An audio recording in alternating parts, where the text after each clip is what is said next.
Hello student, स्वागत है एक बार फिर से आपका अपने यूट्यूब चैनल टारगेट सेमेस्टर में। आज हम लोग फिर से कवर करने वाले हैं एक मोस्ट इंपॉर्टेंट टॉपिक जो कि है ज्योग्राफी का, जिसका नाम है डेल्टा। हिंदी और इंग्लिश दोनों में से डेल्टा ही बोलते हैं। तो चलिए आज हम लोग डेल्टा के बारे में समझेंगे, जानेंगे। इससे पहले मैं एक इन्फॉर्मेशन आपको दे दूं।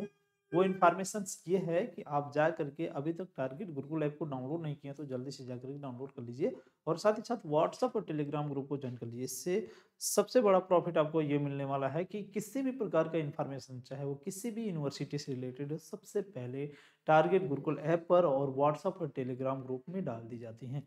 तो किसी भी प्रकार की समस्या आपके पास नहीं रह जाएगी। कोई भी डाउट्स है तो ऑफिशियल नंबर्स है, उस पर आप कॉल करके पूछ सकते हैं, ताकि किसी भी प्रकार की समस्या का समाधान आपके पास यूं ही मिल जाए और किसी भी प्रकार की समस्या से आप ना जूझें। ठीक है, तो चलिए स्टार्ट करेंगे। आज हम लोग पढ़ेंगे डेल्टा, और डेल्टा के बारे में कंप्लीटली जितनी भी जानकारियां हैं कंप्लीटली डेल्टा के बारे में हम लोग पढ़ने वाले हैं। ठीक है, सबसे पहले मैं आपको बता दूं कि डेल्टा बनता कैसे है। ठीक है ना, सबसे पहले मैं ये बता दूं कि डेल्टा होता क्या है, उसके बाद ये बात होगी कि डेल्टा बनता कैसे है। ठीक है, चलिए पेन ले लेते हैं यहाँ से, मार्कर, और उसके बाद आगे बढ़ते हैं। ठीक है, आ जाओ भाई, मार्कर आ जाओ। हाँ आ गया। ठीक है, चलिए ये कहाँ आ गया भाई,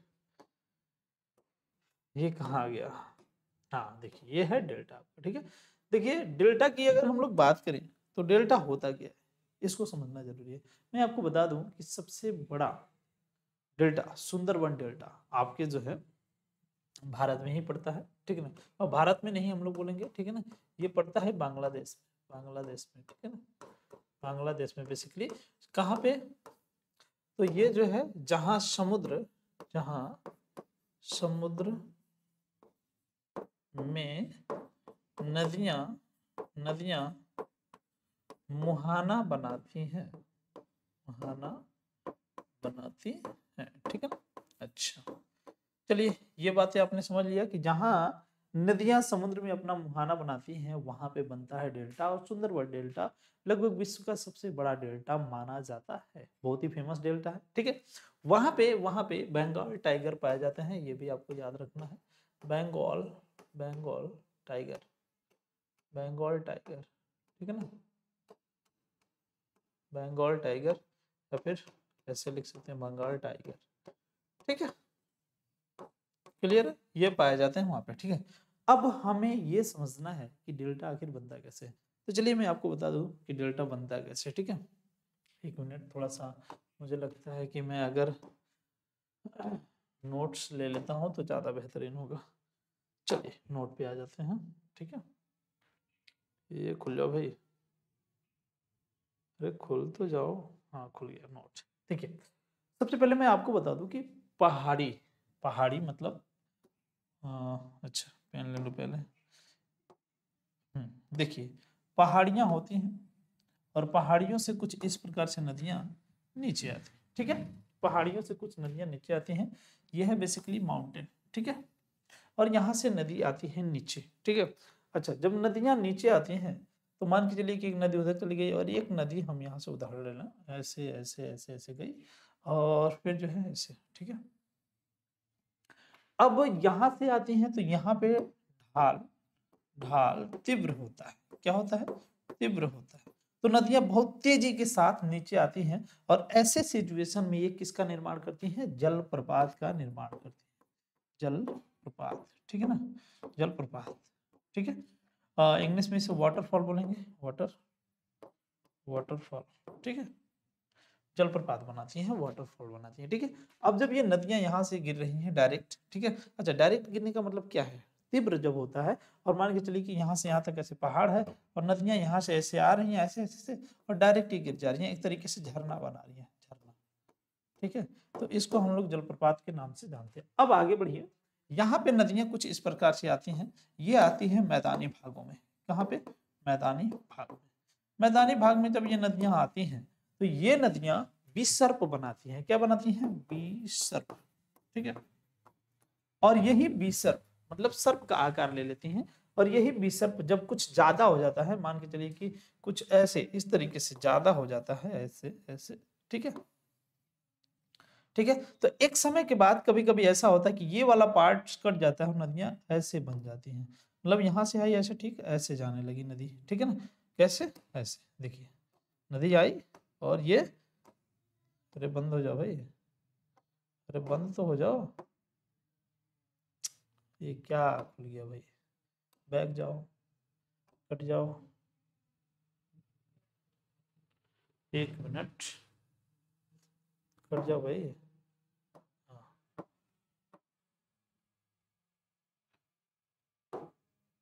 अरे क्या हो गया भाई, 1 मिनट रुकिए जरा। चलिए देखिए, तो ये जो है बेसिकली नदियां इस तरीके से आती हैं और ऐसे रास्ता चूज कर लेती है। पहले कैसे थी, पहले नदी ऐसे गई थी, तो ये जो बच्चा वाला पार्ट्स हो जाता है इसे हम लोग बोलते हैं ऑक्स बो लेक ना। ऑक्स बो लेक मतलब गोखुर, गोखुर झील, इसे हम लोग क्या बोलते हैं, गोखुर झील, ठीक है ना, ऑक्स बो लेक, ये गोखुर झील हो जाता है। ठीक है, रेड दिखाई तो दे रहा है ना, हाँ देख रहा है, ठीक है। तो गोखुर झील, ठीक है, ये गोखुर झील हो जाता है। अब यही नदियां जब आगे चली जाती हैं तो कुछ विभिन्न प्रकार की आकृतियों में बढ़ जाती हैं, और जब विभिन्न प्रकार की आकृतियों में बढ़ जाती हैं इसका कारण ये होता है कि यहाँ तक आते आते नदियों का तीव्रता, नदियों की तीव्रता, नदियों का वेग कह सकते हैं, नदियों का वेग, नदियों का जो वेग होता है वो घट जाता है, नदियों का जो वेग होता है वो घट जाता है, समाप्ति की कगार पे हो जाता है। तो यहाँ पे नदियां बेसिकली यहाँ निक्षेप करने लगती हैं और इस प्रकार यहाँ की भूमियां जो होती हैं दलदल हो जाती हैं, दलदल हो जाती हैं, ठीक है। तो यहाँ बन जाता है क्या, बेसिकली डेल्टा का निर्माण हो जाता है। तो डेल्टा का निर्माण कुछ इस प्रकार से होता है जैसा कि आपने देखा, ठीक है। अब हम लोग बढ़ते हैं आगे, ठीक है, अब यहाँ पे पढ़ते हैं, ठीक है, आ जाइए यहाँ पे देखिए, यहाँ पे देखिए कह रहा है, जब नदियां सागर व झील में गिरती है तो उनके प्रवाह के अवरोध तथा वेग में नियायत कमी के कारण तथा उसके संलग्न क्षेत्र में एक विशेष प्रकार की रचना क्षेत्र का निर्माण हो जाता है, जैसा कि हम आपको बताए हैं यहाँ पे। चलिए, जैसा कि हमने आपको बताया, ये है आपका रचना क्षेत्र। देखिए, अरे कहाँ गया भाई, ओ गायब हो गया क्या, ओहो गायब हो गया, ठीक है ना। चलिए गायब हो गया, वीडियो पॉज करके देख लीजिएगा, जो आकृति बनाए थे हमने लास्ट में, जो बनाया था इस प्रकार की कुछ आकृतियां, ठीक है, लास्ट में हमने जो बनाया था आकृतियां कुछ इस प्रकार से, ये वाला आकृति जो बना था ऐसे ऐसे करके, ठीक है, बीच में निक्षेप सब रहता है, तो ये आकृति जो है बन जाती है किसकी तरह, डेल्टा, इसी को हम लोग क्या बोलते हैं, डेल्टा। क्लियर है बाबू, क्लियर है, ठीक है। तो विशेष प्रकार की रचनात्मक क्षेत्र का निर्माण हो जाता है और इसी को हम लोग डेल्टा बोलते हैं, जिसे पहली बार नील नदी के अध्ययन के दौरान हेरोडोटस ने ग्रीक अक्षर डेल्टा के नाम से संबंधित किया था, इसलिए इसका नाम डेल्टा पड़ गया था। तो डेल्टा आपको उम्मीद करता हूँ समझ में आ गया होगा, ठीक है। अब चलिए आगे बढ़ जाते हैं, आगे बढ़ जाते हैं बाबू, इंग्लिश में भी इसको देख लें और उसके बाद आगे बढ़े, ठीक है। चलिए, when river fall into sea or lake, मतलब चाहे सी में गिरे चाहे लेक में, due to the observation their flow is extremes, reductions in the velocity or special types of the creative areas inform in the sea and adjacent areas, which was first called the Herodotus during the study of the Nile rivers by the Greek letters delta addressed in the name of, मतलब delta नाम Greek के ही जो Herodotus थे नील नदी के अध्ययन करते समय इन्होंने दिया था और तभी से इसका नाम क्या पड़ गया, डेल्टा पड़ गया, ठीक है। आगे देखते हैं डेल्टा के निर्माण की आवश्यक दशाएं, कौन कौन सी ऐसी दशाएं होती हैं जो डेल्टा का निर्माण करती हैं, जैसा कि हमने आपको बताया, पूरा फिगर के साथ बताया, तो फिगर में आप एक बार जाकर के देख लीजिएगा, ठीक है। उचित स्थान, उचित स्थान का मतलब क्या है भाई, उचित स्थान या तो वहां पे सागर होना चाहिए, सागर, या तो वहां पे झील होना चाहिए, ये झील या सागर, झील बेसिकली क्या है भाई, झील बेसिकली क्या है, जहां पे बहुत बड़ा एरिया हो, जल से घिरा हो, उसे हम लोग झील बोलते हैं, ठीक है, जैसे रामगढ़ ताल या फिर रामगढ़ झील, ठीक है। सागर तो आप लोग जानते ही हैं, ठीक है। नदी का आकार आयतनाधिक होना चाहिए, नदी का आयतन, देखिए आयतन जरूरी है, आयतन, ठीक है ना। वैल्यूम अगर ज्यादा है तब वो बहुत बड़ा डेल्टा बनाएगी, वैल्यूम कम है डेल्टा कम बनाएगी। आयतन भी अधिक होना चाहिए, मार्ग इसका लंबा होना चाहिए, मार्ग लंबा कहाँ से, पहाड़ से लेकर के, माउंटेन से लेकर के, पर्वत से लेकर के समुद्र तक, ठीक है, पर्वत से लेकर समुद्र तक। जब लंबा होगा तभी उसका वेग में कमी होगी, और जब वेग में कमी होगी तभी जाकर के वो निक्षेप करेगा, जब निक्षेप करेगा तब जाकर के वहां पे डेल्टा का निर्माण करेगा। ठीक है, मुहाने के पास नदी का वेग अत्यंत मध्य सागरीय लहरों तथा ज्वारीय तरंगे निर्बल हो, मतलब यहाँ पे सागरीय लहरें भी ना आए, बहुत कम आए, ज्वारीय तरंगे भी ना आए, बहुत कम आए। ठीक है ना, तब जाकर के ये कंडीशंस होता है। और सागरीय त्यात्या सागरीय प्लेटें अस्थायी हो, मतलब वहां पे प्लेट्स, जो सागरीय प्लेट्स होती है उसमें गति ना हो, अगर उसमें गति रहेगी तो फिर ये डेल्टा का निर्माण नहीं हो। ठीक है, क्लियर है यहाँ तक की चीजें। चलिए अब आगे बढ़ जाते हैं हम लोग, इंग्लिश में भी इसको देख लेते हैं भाई। सुटेबल प्लेस सी और lake, the size and volume of the rivers is greater and roots longer, इसके रूट्स जो होते हैं ये भी लॉन्गर्स होने चाहिए, मतलब लंबे रूट्स होने चाहिए। ठीक है ना, near the mouth the speeds of the river is very slow, जो मुहाना होता है नदी का वो स्पीड, वहां पे स्पीड बहुत स्लो होना चाहिए। मुहाना मतलब समझ रहे, नदियां जब समुद्र में गिरती हैं, जब नदियां समुद्र में जाकर के मिलती है तो उस स्थान को हम लोग मुहाना बोलते हैं। ठीक है, चलिए ocean waves and tidal waves are weak and oceanic plates should be permanent, मतलब जो ओशनिक प्लेट है वो परमानेंट होना चाहिए, अदरवाइज अगर परमानेंट नहीं रहा तो फिर हिलती डुलती रहेगी, फिर दिक्कत होगा। ठीक है, अच्छा अब हम लोग देखेंगे डेल्टा का वर्गीकरण। डेल्टा का वर्गीकरण, डेल्टा का वर्गीकरण क्या है भाई, आकृति के अनुसार, मतलब आकृति के अनुसार। देखिए डेल्टा किस प्रकार से बन रहा है भाई, पहला है चापाकार डेल्टा, ठीक है, दूसरा पंजाकार, तीसरा ज्वारोन्मुख, रुंडित, पाल युक्त, विस्तार के अनुसार, बुद्धिमान डेल्टा, अवरोधित डेल्टा, परिपक्व डेल्टा, ये सब के सब डेल्टा के प्रकार है या फिर डेल्टा के वर्गीकरण। इंग्लिश में भी हम लोग इसे देख लेते हैं।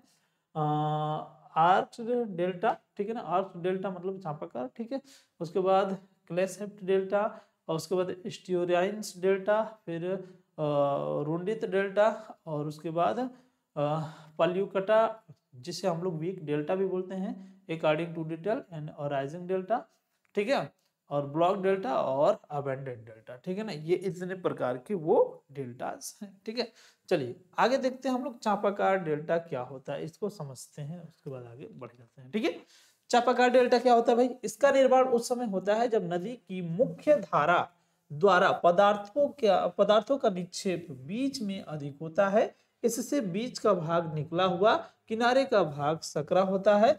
इस प्रकार के डेल्टा का आकार वृत्त के चाप या धनुष के समान होता है। उदाहरण गंगा नदी का डेल्टा, राइन नदी का डेल्टा, नील नदी, नदियां डेल्टा इत्यादि। मतलब चाप के आकार का बनेगा, चाप के आकार का या फिर धनुष के आकार का। मान के चलिए ऐसे नदियां आ रही हैं, नदियां खूब ढेर सारा निक्षेप लेके आ रही हैं, अब ये जो है निक्षेप यहाँ पे इकट्ठा करती गई और एक समय बाद ये इस तरीके का चाप बना लेगा। ठीक है, ये सब भर जाएगा और इधर इधर जो है सकरा, इधर से पानी निकलेगा, इधर से पानी निकलेगा, तो एक प्रकार की ये चाप बना लिया। क्या बना लिया, चाप बना लिया। ठीक है ना, चाप मतलब आर्क बोलते हैं इंग्लिश में। ठीक है, क्लियर है।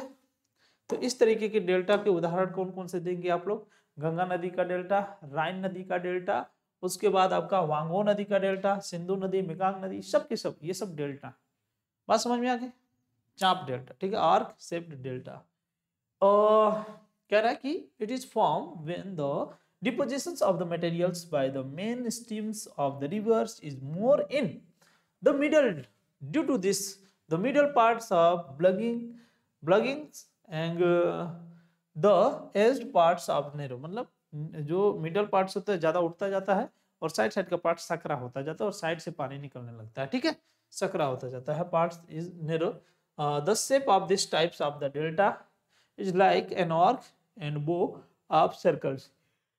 Example: delta of Ganga river, delta of Rhine river, delta of Nile river and Huangho Indus and making जो भी रिवर्स है, ये सब के सब इतने उदाहरण है। किसके उदाहरण है भाई, तो ये जो है चाप डेल्टा के उदाहरण। ठीक है, चलिए आगे बढ़ जाओ। ओहो सेलेक्ट कहाँ हो रहा भाई, आगे बढ़ो। अगला है बाबू पंजाकार डेल्टा। पंजाकार डेल्टा से आपको वर्ड से ही समझ में आ रहा होगा कि पंजाकार, पंजा की आकृति। इस प्रकार के डेल्टा प्राकृतिक नदी तटबंधों के जलीय भाग में मनुष्य की उंगलियों के आकार धारा की शाखा में बटने से निर्मित होता है। इनका आकार पक्षियों के पैर के पंजों से भी मिलता है। ठीक है ना, तो मतलब मनुष्य के हाथ के पंजों के आकार भी, और ये जो पंछी होती है, पंछी की नदियों के पंछी के पैरों के आकार क्या नदियां शेप बना लेती हैं। ठीक है, तो ये भी आपको याद रखना है। बेसिकली नदियां इस तरीके से आ रही हैं और आ रही हैं, तो फिर पता चला कि यहाँ इतना निक्षेप कर लें, फिर दूसरा निक्षेप यहाँ हो गया, तीसरा निक्षेप ऐसे, चौथा निक्षेप ऐसे, और यहाँ बीच बीच से क्या जा रहा है, पानी जा रहा है। ठीक है, बात समझ में आई? तो ये पंजा के आकार का डेल्टा भी बन सकता है। ऐसा डेल्टा का उदाहरण बेसिकली मिसिसिपी नदी है। ठीक है ना, तो ये भी आपको याद रखना है कि मिसिसिपी नदी पंजाकार डेल्टा का उदाहरण है। ठीक है, इंग्लिश में इसे बोलेंगे clash of delta, clash of delta. ठीक है ना। अच्छा, this types of the delta is formed by the branching of the streams in the shape of humans fingers in the water parts of the natural rivers and embankments. Their shape resembles the toes of birds feet. जो birds feet होता है, birds के पैर होते हैं, उसके आकार के भी होते हैं। ठीक है, उदाहरण तो आपने देख लिया। अब चलिए आगे देखते हैं। आगे है बाबू ज्वारनद मुख डेल्टा, इंग्लिश में हम लोग इसे बोलेंगे एस्चुरी। ठीक है ना, इंग्लिश में एस्चुरी। ठीक है, नदी का जलमग्न मुहाना जहां सागर की लहरें निक्षेपित पदार्थों को बाहर ले जाती हैं, बहाकर ले जाती हैं, एस्चुरी कहलाता है। ऐसे मुहानों में सक्रिय डेल्टा का निर्माण होता है। मतलब जो ज्वार होते हैं, एक मिनट, जो ज्वार होते हैं बेसिकली, ज्वार, ज्वार का मतलब समझ ही रहे हो आप लोग। देखो पानी इस तरीके से जब सतह के किनारे आता है तो ज्वार, और जब वापस जाता है तो भाटा। मतलब पानी आ गया पास में तो ज्वार, और दूर गया तो भाटा। ठीक है ना, तो ये नदियां आती हैं और यहाँ से मटेरियल्स को लेके जाती हैं।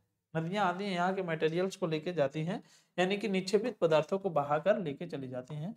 इस प्रकार से जो वहां पे सकरा डेल्टा बनता है, सकरा मतलब बहुत से बहुत पतली पतली ऐसे आकृति बनती रहेगी, बहुत पतली पतली आकृति बनती रहेगी। तो इस प्रकार के डेल्टा को बेसिकली हम लोग क्या कहेंगे, एस्चुरी डेल्टा, यानी कि ज्वारनद मुख डेल्टा। क्या बोलते हैं, ज्वारनद मुख डेल्टा। इस प्रकार की नदियों के उदाहरण कौन से भाई, इस प्रकार के नदियों के उदाहरण है Narmada, Mackenzie, Hudson, Vistula, Tapti, Oder, Elbe, Seine, जो कुछ भी है, इतने नाम है। ठीक है, ये सब की सब नदियां हैं, और ये सब कौन सा डेल्टा बनाती है भाई, एस्चुरी डेल्टा। उसके बाद रुंडित डेल्टा। ठीक है ना, रुंडित सागरीय लहरों के द्वारा डेल्टा निरंतर कटता छटता रहता है। ऐसे कटे छटे डेल्टा मग्नाकार या फिर रुंडित डेल्टा कहलाते हैं। मतलब उनका कोई फिक्स आकार नहीं होता है, किसी भी प्रकार के आकार में हो सकते हैं, टूटे फटे हो सकते हैं। ठीक है, तो ऐसे जो टूटे फटे डेल्टा होते हैं उन्हें बेसिकली हम लोग क्या बोलते हैं, रुंडित डेल्टा। ठीक है ना, वाउंडेड, ठीक है ना, वाउंडेड डेल्टा भी इंग्लिश में बोलेंगे। The delta is continuously eroded by ocean waves such as truncated deltas are called magnified और eroded deltas। मतलब इस प्रकार के मैग्निफाइड, इस प्रकार के डेल्टा को मैग्निफाइड डेल्टा या फिर eroded डेल्टा भी हम लोग बोलते हैं। ठीक है, तो चलिए आगे बढ़ जाते हैं। इसका उदाहरण क्या भाई, इसका उदाहरण है रायो ग्रांडे का डेल्टा संयुक्त राज्य अमेरिका में, होंग नदी का डेल्टा वियतनाम में। मतलब दो जगह पे ये डेल्टा बनता है। ठीक है, इंग्लिश और हिंदी दोनों में देख लीजिएगा। थोड़ा नींद पूरी नहीं है, दिल में मत लीजिएगा, पढ़ते रहिए। ठीक है, पढ़ाने में कोई कमी नहीं होगी। ठीक है, आगे देखिए, पालीयुक्त डेल्टा है जब नदी की मुख्य धारा की अपेक्षा उसके मुहाने पर किसी वितरिका द्वारा अलग डेल्टा का निर्माण किया जाता है, तब मुख्य डेल्टा को पालीयुक्त डेल्टा के नाम से जाना जाता है। क्या कह रहा है कि जब नदी की मुख्य धारा की अपेक्षा मुहाने पर किसी वितरिका द्वारा अलग डेल्टा का निर्माण होता है, मतलब जो मुख्य धारा होती है उससे हट करके, मान के चलिए कि ये नदी आ गई, हाँ मान के चलिए ये नदी आ गई ऐसे। ठीक है, अब ये जो है नदी जाकर के समुद्र में गिरेगी, लेकिन इसका एक अलग से मुहाना निकल गया, अब ये जाकर के बना रही है डेल्टा। तो इस प्रकार के बने हुए डेल्टा को हम लोग क्या कहते हैं, पालीयुक्त डेल्टा। क्या बोलेंगे भाई, पालीयुक्त डेल्टा। ठीक है, चलिए कहाँ गया भाई, ये है। ठीक है, क्लियर है। आगे देखिए, कह रहा है कि अलग डेल्टा का निर्माण होता है तो मुख्य डेल्टा को पालीयुक्त डेल्टा कहा जाता है। ठीक है, इनमें मुख्य डेल्टा का विकास अवरुद्ध हो जाता है, यानी कि जो मुख्य डेल्टा होता है वो अवरुद्ध हो जाता है, फिर दूसरी जगह पे डेल्टा बनने लगता है। ठीक है, when a separated delta is form by the distributary at the mouth of river as opposed to the main streams. Then the main delta is called the lobate delta. ठीक है, lobate delta हो जाएगा. In this the development of the main delta gets blocked. मतलब अब इस condition में जो main delta होता है वो ब्लॉक हो जाता है, बल्कि जो उसका ब्रांचेस निकला होता है उस ब्रांचेस में डेवलपमेंट होने लगता है. तो जो बचा हुआ डेल्टा होता है इसे हम लोग बोलते हैं पॉलीयुक्त डेल्टा या फिर लोबेट डेल्टा. ठीक है ना, ये भी क्लियर हो गया है. अब चलिए आगे बढ़ जाते हैं. वही खत्म है क्या? इतना ही डेल्टा था क्या? मुझे लगता है कि अब खत्म हो गया. ठीक है, तो आज का हमारा जो वीडियोस था इसमें हम लोगों ने स्पेशली देख लिया किसको? डेल्टा को. ठीक है ना, डेल्टा भी जरूरी था. ये नदी के द्वारा ही बनाई गई एक आकृति होती है जो कि एग्जाम में बनती है. एग्जाम में क्वेश्चन भी पूछ लिया जाता है, सबसे बड़ा डेल्टा, सबसे छोटा डेल्टा, ये भी क्वेश्चन बन सकता है. ठीक है, तो आज के वीडियो में इतने ही. मिलते हैं नेक्स्ट वीडियो में, तब तक के लिए बाय.